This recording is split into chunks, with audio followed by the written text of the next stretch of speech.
Ralph Recto at Vince Dizon ay ipapatawag sapagkat pwedeng matanggalan o manatili ang karapatan bilang mga kalihim sapagkat tinalakay sa Senado sa pangunguna ni Senador Rodante Marcoleta ang pagbubukas muli ng interim sa bawat sangay ng gobyerno sa pamamagitan ng pagdinig ng Commission on Appointments. Ang Commission on Appointment o yung sinasabing CA ay isang komisyon sa Kongreso ng Pilipinas na naglalayong pagpatibay o pagpigil sa mga tinalaga ng Pangulo ng Pilipinas. Ito ay isinalikang isang bahagi ng sistema ng check and balance upang iprotektahan ang kapangyarihan ng Pangulo laban sa mga abuse of appointing power. Ang Commission on Appointments ay nagmula sa 1987 Constitution at may mga nangangailangan ng kumpirmasyon bago maging ganap na epektibo ang mga itinalaga tulad ng mga kalihim ng mga kagawaran at mga ambasador. Ating pong natatandaan na sa panahon ng dating Pangulong Duterte ay may na-disqualified na mga kalihim sa inisyong ad interim appointment ng Pangulo na katulad ni na Environment Secretary Gina Lopez, Agrarian Reform Secretary Rafael Vitrolio Mariano, Social Welfare and Development Secretary Judy Taguiwalo at Health Secretary Pauline Yubian. Susukatin ang kakayanan nila Ralph Recto bilang Finance Secretary. Mga kabilang sa mga ipapatawag ng Commission on Appointments ay ang mga sumusunod: Department of Finance, DPWH, Department of Justice, Department of Budget and Management, Department of Environment and Natural Resources, Department of Transportation, Department of Presidential Communication Office o yung hawak ni Auntie Claire Castro. Lahat sila ay ipapatawag para sa pagsala sa kanilang kakayahan at sana ay walang bahid na korupsyon at pag-abuso sa mga departamentong hawak nila. Let us remember, when leadership is temporary, responsibility becomes temporary. And when responsibility is temporary, corruption finds room to grow. We must not allow that, Mr. President. The people deserve more than paperwork. The people deserve more than excuses. The people deserve leadership that is permanent, accountable, and answerable. Sa huli, malinaw ang pinapanawagan ng sambayan ng Pilipino. Hindi sapat ang pansamantalang pamumuno sa mga ensyang may hawak ng buhay, kabuhayan at kaligtasan ng ating mga mamamayan. Ang pananagutan ay hindi maaaring acting lamang. Dapat ito'y ganap, malinaw at matatag. Sapagkat sa likod ng bawat pansamantalang desisyon at iniiwasang pananagutan, naroroon ang sambayan ng patuloy na nagdurusa at tumihiling ng buong pananagutan mula sa kanilang pamahalaan. Maraming salamat po, Mr. President. Yan po para ka lang nag-a-apply sa isang kumpanya. Kumbaga, ang mga nag-interview sa'yo, yung mga Commission on Appointment. Yan, yung mga senador na yan, especially sa Blue Ribbon, di ba? Nag-a-apply ka, tatanungin ka nila. Pero ito, ang pagkakaiba, yung Commission on Appointment, nakita na nila ang performance mo. Kasi naging acting ka eh. Habang acting ka, lumalakad yung yung trabaho mo. Lumalakad ang oras ng trabaho mo. Public official ka, acting. Di nakikita ng mga Commission on Appointment yung mga performance. At syempre, nakita rin nila kung ano yung kabalastugan na ginawa mo nung nakaraang mga buwan. At nakita rin nila kung ano yung mga kakurapan mo na nakita nila. Questionable eh. Halimbawa na lang PhilHealth di ba? Kinuha mo yung budget, 60 billion. Imposibleng hindi makita ng Commission on Appointment yung pinagagawa mo. Scrutiny nga. Kaya yan, diyan ka babagsak, sigurado. Diyan ka madadali. Kung ayaw mong maano dyan, masalang dyan sa hot seat, dyan sa commission on appointment, o kaya hindi ka pumunta, ay tapos na karir mo. Huwag ka na dyan sa Department of Finance. Umalis ka na. Kumbaga yung feeling mong nasa taas ka, bababa ka ngayon. Yung feeling ng asawa mo na nasa taas ka, kaya ka raw tinitira, eh di nasa baba ka na. Bababa ka na niyan. Kasi nga ayaw mo ngang magpatira na nasa taas ka eh. Eh sino ba titira sa'yo? Eh di commission ng appointment, titirahin ka. Sigurado sa mga ginawa mong problema. Kaya nga acting ka pala, puro problema na sa bayan ang dinulot mo. Yun lang yun.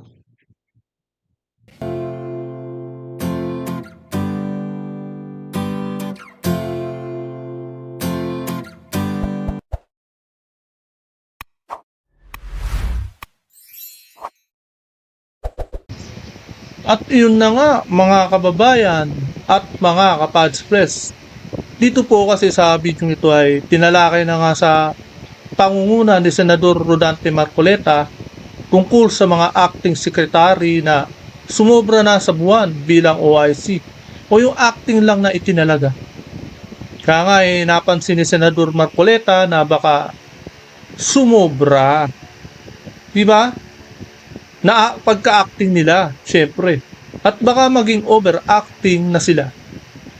Kaya itong si Ralph Recto ay kasama rin. Acting lang pala to si Ralph Recto. Pero yung pag-iisip nito hindi makatao at hindi tao, hindi para sa tao, 'di ba? Natatandaan niyo ba nung naimbestiga siya o nahiring siya sa Korte Suprema tungkol sa PhilHealth? Walang galang eh. Kumbaga yung mga bawat tinatanong siya pero pagka sumasagot walang your honor. Kumbaga paggalang mo sa mga judge dyan sa Korte Suprema, wala po siya noon. Di ba? Siya pa naman yung isa pa rin siya pa yung nagpapataas ng tax, di ba? Hindi rin makatao yung ginawa niyang yun. Lalo na sa PhilHealth. Hindi rin makatao ang ginawa niyang yun. Di ba? Ito rin si Vince Dizon kasama rin si Vince Dizon. Pero kay Rap Recto, ito yung malaki ang atraso nito sa taong bayan. Kaya si Rap Recto ay dito masusubukan kung hanggang saan ang angas o yabang niya. Nasabi ng asawa niya ay kaya raw sila tinitira ay nasa taas daw sila. Pero kaya patunayan niya sa Commission on Appointment kung hanggang saan ang pananatili niya sa taas, di ba? Ang laki pa naman ng atraso mo sa taong bayan dahil sa issue ng PhilHealth. Saka pala, natatandaan ninyo na sumagot siya sa napabalang sa Senado na wag daw siyang utusan. Oo nga naman, wag kang utusan. Ngayon, sinabihan mo na wag kang utusan ay siya pala, yung mga senador pala ang mag-approve sa'yo kung qualified o hindi ka qualified. Sa Department of Finance, di ba? Acting ka lang pala. Sana sa Senado ay wag na, sana sa Senado ay wag na ninyong i-qualified bilang isang kalihim yan. Dahil maraming issue at kasinungalingan ang pinaggagawa nitong si Ralph Recto. Di ba? Kaya raw niya gustong ilabas yung pondo ng PhilHealth dahil natutulog lang. Di ba may nagsalita siya ng gano'n? Hindi nahilan niya yun, natutulog lang daw ang pera sa PhilHealth. Ang PhilHealth, gusto pa naman nilang, may plano pa naman na yung palawakin ang program ng PhilHealth para magastos yung mga perang yun. Pero mo laki. 60 billion ang nawala. Kaya, yan po, bago pong lahat, I welcome po muna sa aking channel. At muli nagbabalik ang inyong likod, Pads Press TV. Kaya ito po, panoorin po natin ang video ito. Mr. President, I rise today to raise a constitutional alarm. We are witnessing an unusual situation in our bureaucracy today. At a time when local unrest and tumultuous global headwinds threaten the well-being of our kababayans, A growing number of crucial government agencies are being led not by duly confirmed cabinet secretaries, but by officials merely serving in an acting capacity. And this brings us to a disturbing reality in our bureaucracy today. Mr. President, what is at stake is not merely the reputation of individuals, but the integrity of our public institutions. As we speak, several key government agencies are being run by acting secretaries, officials who wield immense power, control billion-peso budgets, and approve critical infrastructure projects, yet Ayan yung malaking issue eh. Pero mo acting ka pa lang, puro problema sa bayan ang dinulot mo. Puro billion of pesos ang nagiging issue ng corruption sa pagka-acting mo. have not undergone confirmation. These agencies include one, Office of the Executive Secretary, Department of Finance, Department of Public Works and Highways, number Yeah, okay. 4, Department of Vince Dizon. Justice, number 5, Department of Budget and Management, 6, Department of Environment and Natural Resources, 7, Department of Transportation, and the last, the Presidential Communications Office. Yari, eto si Ante Claire. Ante Claire, ayan yung hawak mo. PCO. Paano ba yan? Di ko lang alam ha. Kung isa ka sa ipapatawag ng Commission on Appointments. Kaya ito po, no, ay handa-handa mo na yung sarili mo. Baka sa mga puro mga fake news na pinaggagawa mo. Samantalang ikaw ang fake news eh. Di ba? Kaya yan, ihanda mo na yung sarili mo kung ipapatawag ka. Kasi acting ka pa lang dyan sa PCO eh. Hindi ito mga maliliit o mga basta-basta ngayon sa Mr. President. These are core institutions of our government. They control our money. They enforce our laws. They build our infrastructure. They defend sovereignty. They speak for the President and the Republic. They are alter egos of the President. Nevertheless, they are run by officials whose appointments or nominations have never been submitted to the Commission on Appointments for confirmation. Why does this matter, Mr. President? Because the Constitution did not leave this to discretion.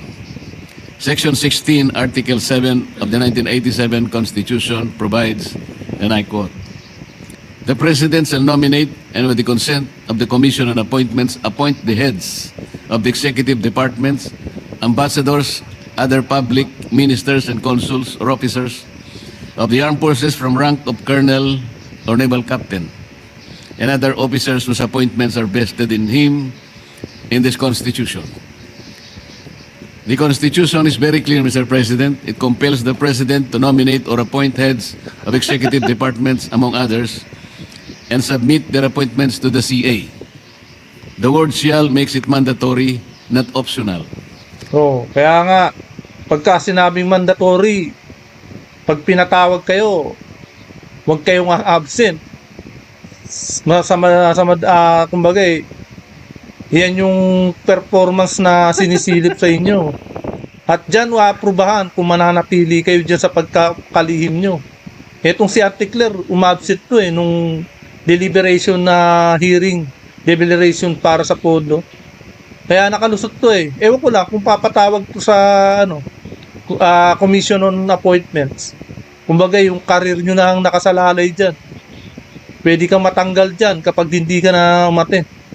Restrictive, not permissive. Yet this constitutional command is being defied. Let me be precise, Mr. President. There is nothing inherently illegal about an acting secretary.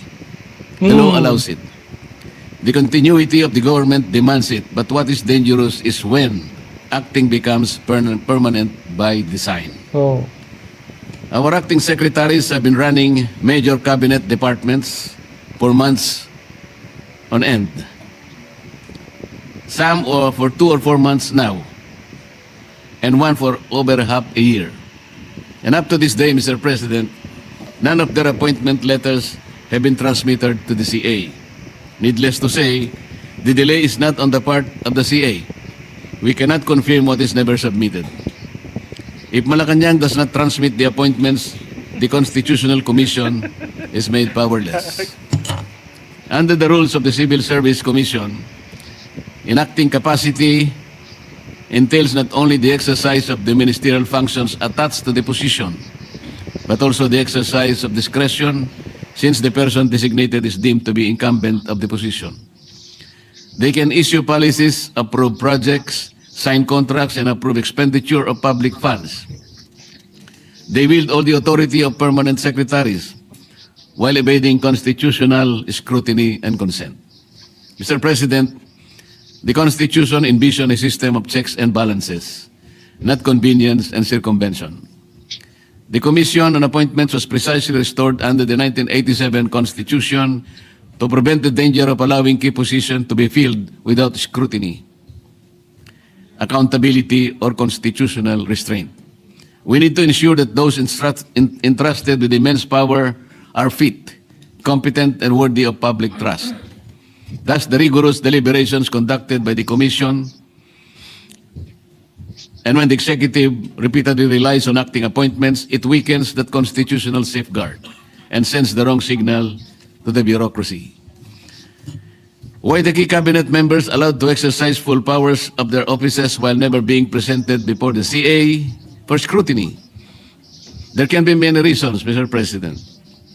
But one fact cannot be denied. This allows the executive to effectively create de facto permanent secretaries.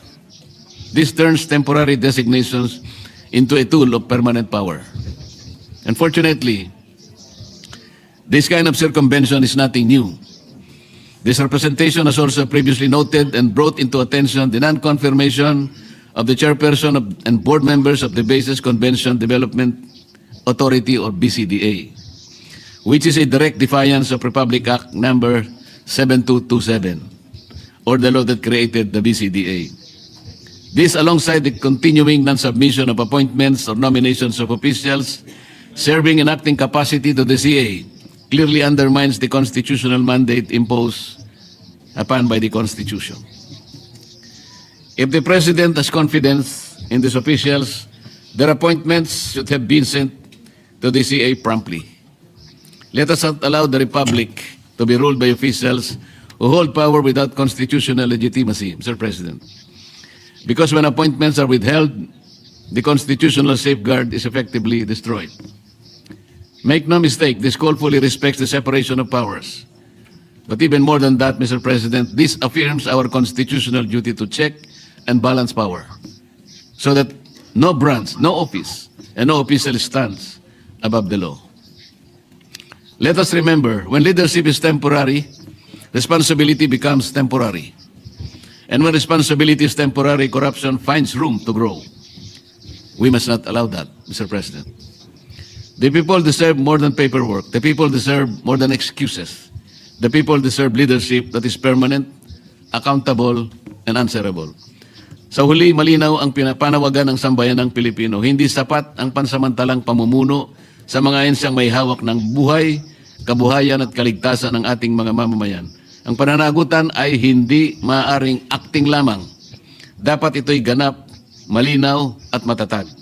Sapagkat sa likod ng bawat pansamantalang desisyon at iniiwasang pananagutan, naroroon ang sambayanang patuloy na nagdurusa at tumihiling ng buong pananagutan mula sa kanilang pamahalaan. Maraming salamat po, Mr. President.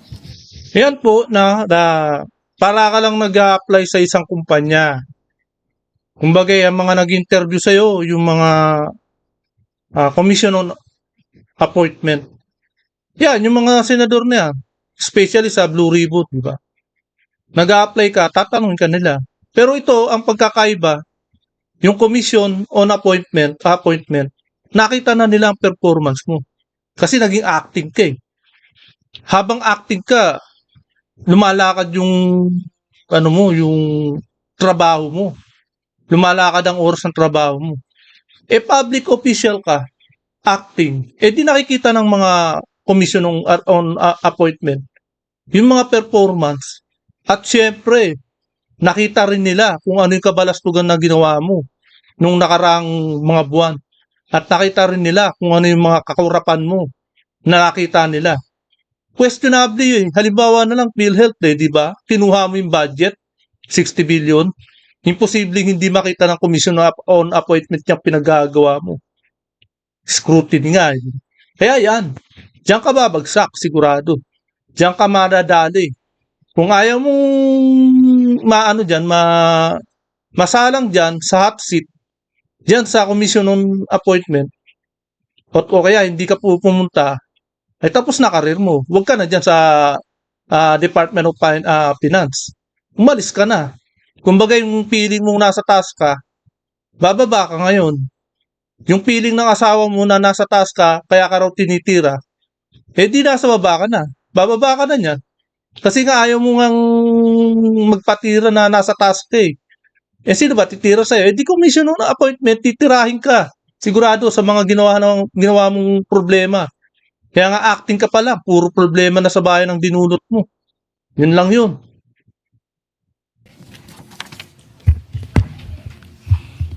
Majority Leader.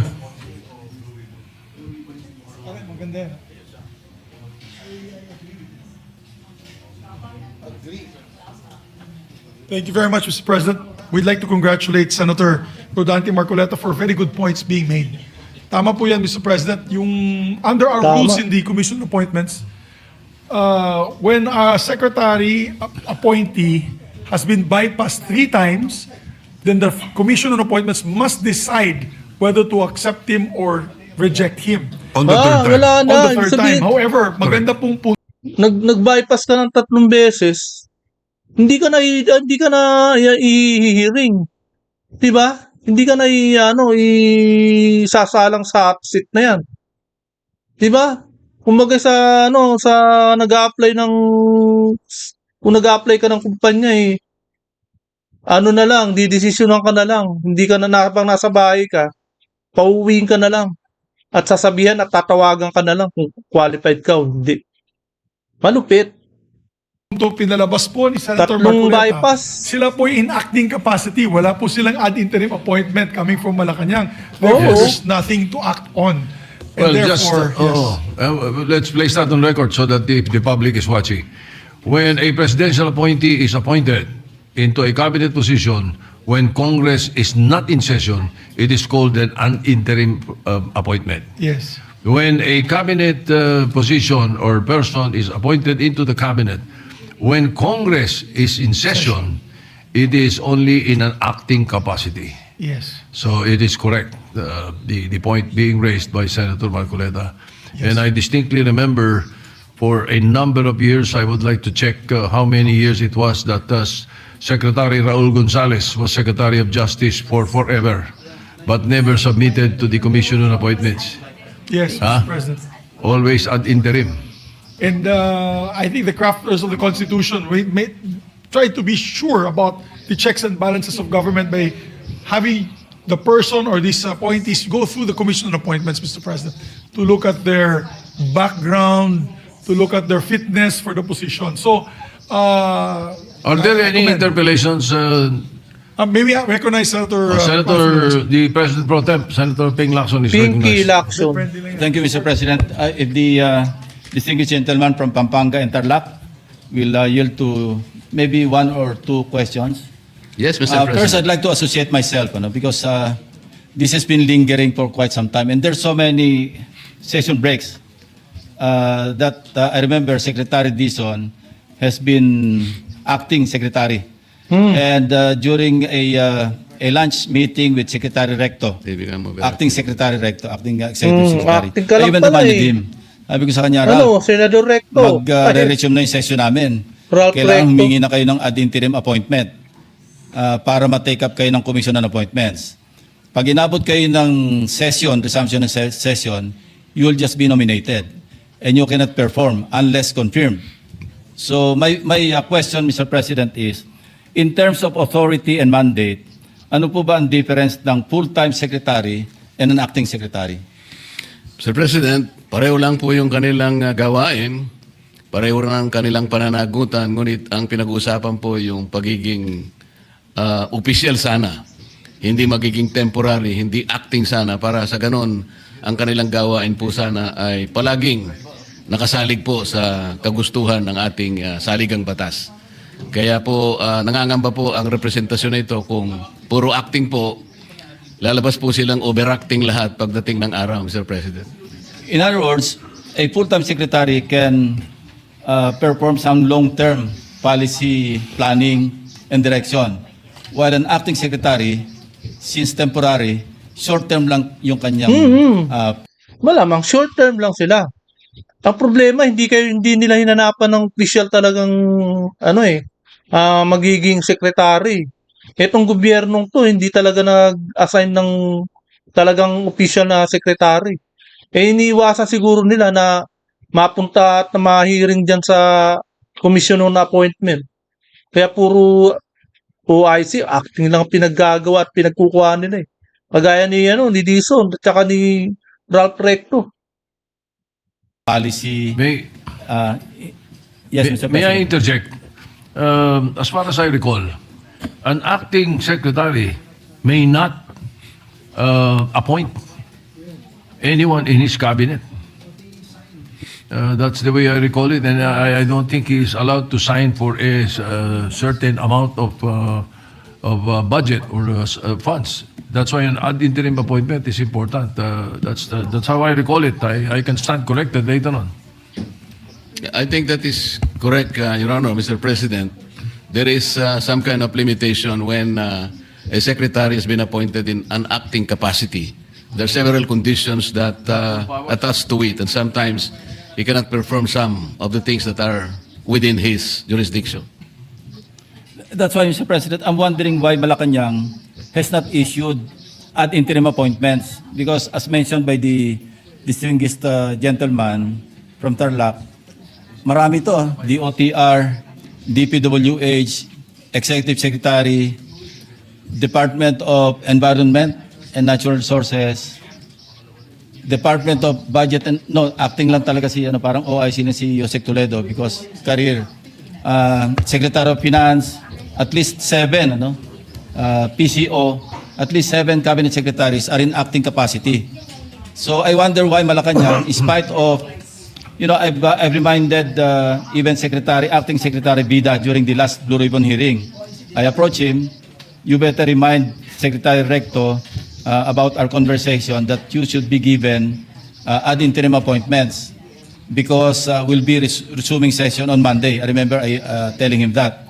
And he said, yes, that's the reason why I'm leaving because I'm having a meeting with the acting executive secretary. But even then, wala rin po nangyari kasi nag-resume na tayo last Monday and no ad interim appointments were signed by the president. I wonder why this is the case, Mr. President. Do you have would like to venture a guess or you have an information? Your guess is as good as mine.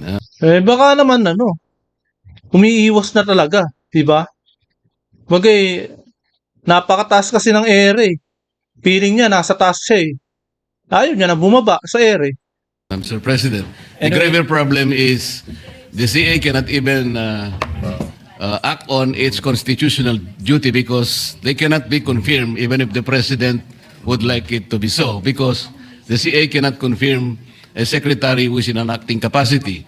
CA can only confirm secretaries who are designated with an ad interim ad interim capacity. So we will be facing a dilemma, Mr. President, that whether Malacanang would submit their names, but these are all in acting capacity, I don't think the CA can act on them because they are not in ad Being interim submitted, capacity, yes. Mr. President. Based on a Supreme Court decision, a cabinet official who is in an acting capacity may only serve for 1 year. There is a Supreme Court decision to that effect. And then what would happen would be circumvention if they are appointed again in an acting capacity and avoiding the Commission on Appointments. Now, may we know how many? I hate interpolating from the chair, no. But in as much as you are discussing it already, may we know how many cabinet officials are now in an acting capacity? As I mentioned, Mr. President, at least 8. What about the DENR? Also, the DNR is included, Mr. President. I guess he will be the victim of the three-strike policy that the CA has Because he already... was bypassed twice. Nakadalawa na kasi, Mr. President. Yes, so he was bypassed twice. The second bypass was in December. All right? Now, was he appointed after No. that? He should have been appointed in ad interim capacity. So what is Before, there is no secretary of the DNR right now. Is that correct?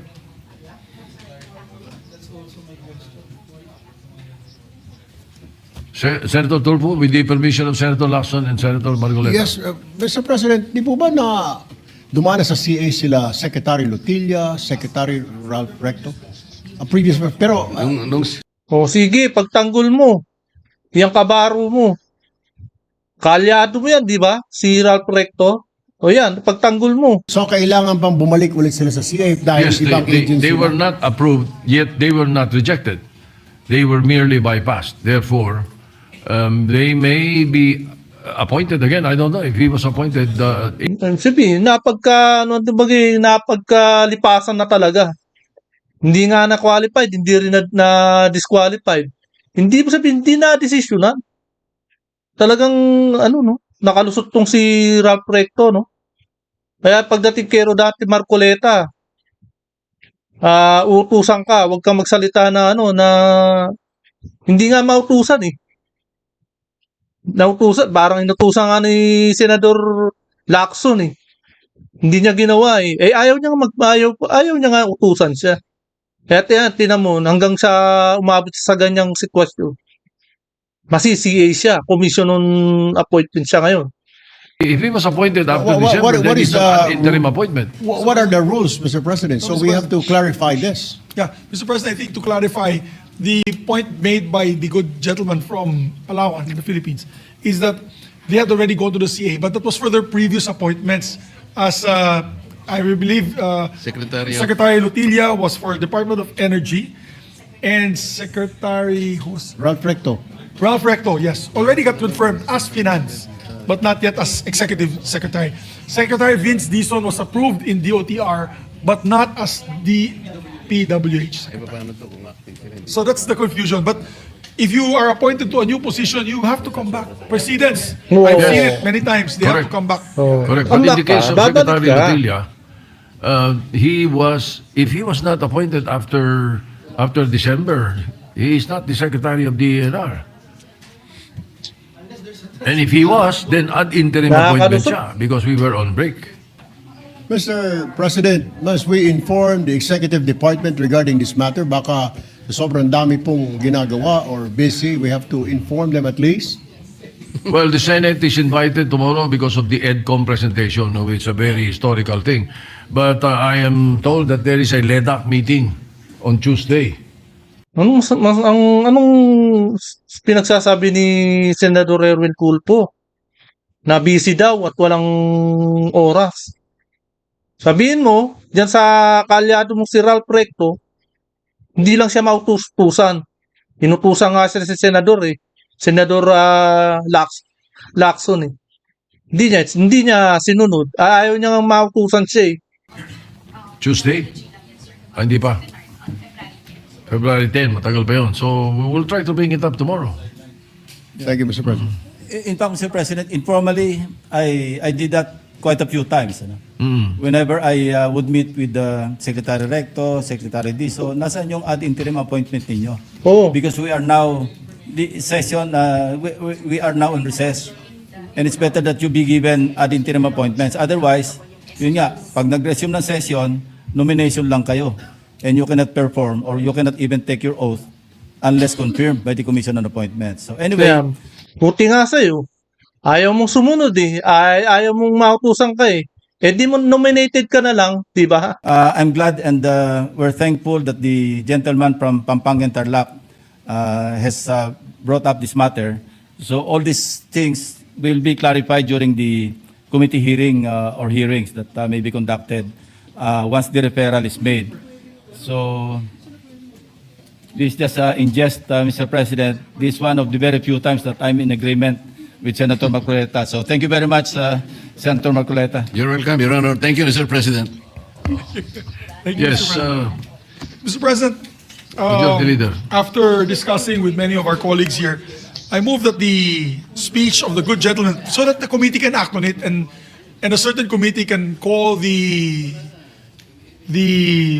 stakeholders to a meeting here in the Senate. Particularly, maybe we can have a friendly invitation sent to ES Recto and ask him during a committee hearing, why is there this delay? They may give a better The answer. PLLO we should call the attention of the PLLO. Yes, Mr. President. Mr. President, if I may, just I'm as Senator interested. Villanueva. Thank you, Mr. President. I'm as interested as you are, Mr. President, when you made mention about a specific example in the Department of Environment and Natural Resources. So, are we saying, Mr. President, that there is no secretary now of the DENR? Unless he was given an ad interim appointment because he was bypassed December. Yes, Mr. President, Therefore, but there was no such transmittal There that is ever happened. there is nothing, no. The bypass was in December. Yes. So if he was not appointed afterwards, then he is not the secretary of the right now. And everything that he is doing right now, if he is signing contracts, signing appointments, Mr. President, would be null and void, Mr. President? Yes, that is not allowed. If he was not appointed, we don't know. I don't know for a fact. Thank you, Mr. President, for the clarification. Thank you. Thank you. Majority Leader. Thank you, Mr. President. Mr. President, I move that the speech and the discussions done on the floor, the speech of Senator Dante Marcoleta and their interpellations of our dear colleagues, be referred to the committees, two committees, Mr. President. The Blue Ribbon Committee as a primary committee, and the Committee on Constitutional Amendments, Mr. President. Because there's also constitutional questions that would arise with this discussion. Huh? So hopefully, Consti, pwede. yes, so that we can discuss also the constitutionality of this this acting capacity of our secretaries, Mr. President. The issue is the question is the interpretation of the provisions of the Constitution. That's right. Yeah, but this is not a constitutional amendment. But you would like the Constitutional Amendments Committee to tackle it Yes, so that we can find at least together with the Blue Ribbon, if they can come out with a for committee the report. accountability, public accountability, accountability, and then they come out- accountability of public. Ayan, hanggang dito na lamang po, no? Ating pong napakinggan ang salaysay at nilalahad ni Senador Marcoleta, Senador Rodante Marcoleta. At syempre naman, naintindihan natin at napanood natin sa video ito kung ano ba ang magiging kahinatnan ng mga Secretary OIC na kumbaga may mga expiration pala sila na gagampanan kung hanggang ilang buwan. 'Di ba? May mga 4 na buwan lang.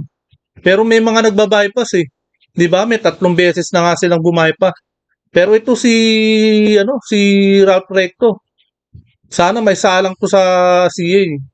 Kumbaga napakinggan naman natin si Senador Marcoleta. Kaya eto maraming salamat kay Senador Marcoleta. At dito masusubukan kung gaano kagaling ang mga bawat overacting ng mga kalihim.